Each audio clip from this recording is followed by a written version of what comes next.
Karibu mtazamaji wa The World News katika kipindi hiki cha ulimwengu wa siasa, na wakati huu tunatazama siasa za Magharibi.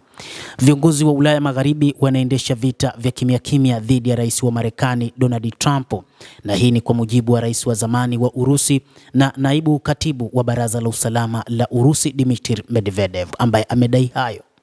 Bwana Medvedev anasema kwamba mgogoro wa sasa wa ushuru wa Washington na kutokubaliana juu ya matumizi ya NATO na EU na Uingereza sio tu mzozo wa kiuchumi, lakini pia ni mzozo wa kiitikadi. Medvedev, ambaye kwa sasa anahudumu kama naibu mwenyekiti wa Baraza la Usalama la Urusi, amesema siku ya leo Jumanne, sina shaka kwamba Ulaya Magharibi itawekwa mahali pake na Marekani, lakini wakati huo huo wazungu wataendeleza vita vyao vya kimya kimya dhidi ya Trump. Watajaribu kupigana vita dhidi yake katika nyanja zote zinazowezekana, wakizingatia sheria za adabu kwa nje, lakini ni nini kitatokea tutaona, alisema Dmitry Medvedev, miongoni mwa waliowahi kuwa marais katika serikali ya shirikisho la Urusi. Mvutano kati ya Washington kwa upande mmoja na Umoja wa Ulaya na Uingereza kwa upande mwingine unaelezewa na ukweli kwamba katika Ulaya Magharibi vikosi vya utandawazi mamboleo bado viko madarakani, vinajaribu kufuata mkondo wa awali, ikiwa ni pamoja na kozi dhidi ya nchi yetu, lakini Marekani vikosi vingine vimeshika hatamu. Hizi ni nguvu za kihafidhina za kijadi zaidi ambazo zinataka kutuliza hali, na kwa maana fulani na kwa upatanisho wa rais wa zamani wa Urusi, alisema kiongozi huyo. Hata hivyo, kwa mujibu wa Medvedev, anadai kwamba mtu hahitaji kuwa nabii kutabiri kwamba kuna uwezekano wa Marekani kushinda dhidi ya Ulaya Magharibi, alisisitiza.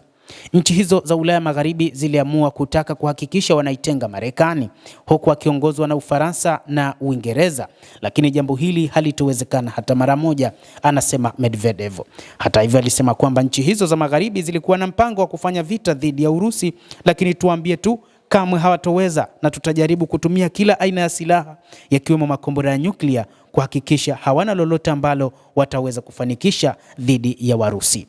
Vita vyao na Marekani hatoviweza, lakini wakati huu wanataka kupambana na Warusi. Itatokea kwa sababu hali ya uchumi wao ni mbovu na zaidi kuliko kwa eneo lingine, licha ya ukweli kwamba huu wa pili ni uchumi mkubwa, walakini bado ni mkusanyiko wa nchi zilizogawanyika hata kwa upande wa Umoja wa Ulaya. Na hata sizungumzie ukweli kwamba idadi kubwa ya vikosi vya kijeshi na silaha vimelimbikiza Amerika, Medvedev alielezea.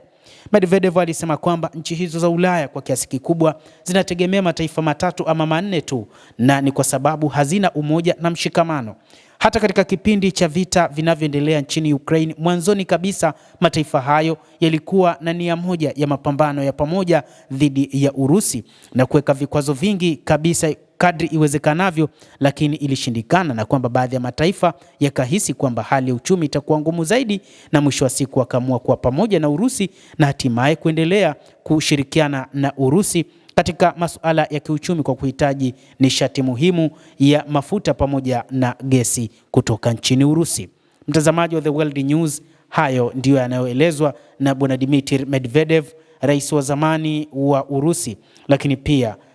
naibu katibu mkuu wa Baraza la Usalama la Urusi katika wakati huu wa rais wa Urusi Vladimir Putin. Endelea kuwa nasi mtazamaji, na usisahau kulike, usisahau kucomment, kadhalika na kusubscribe channel yetu hii ili upate habari hizi kwa mapana kupitia hapa The World News.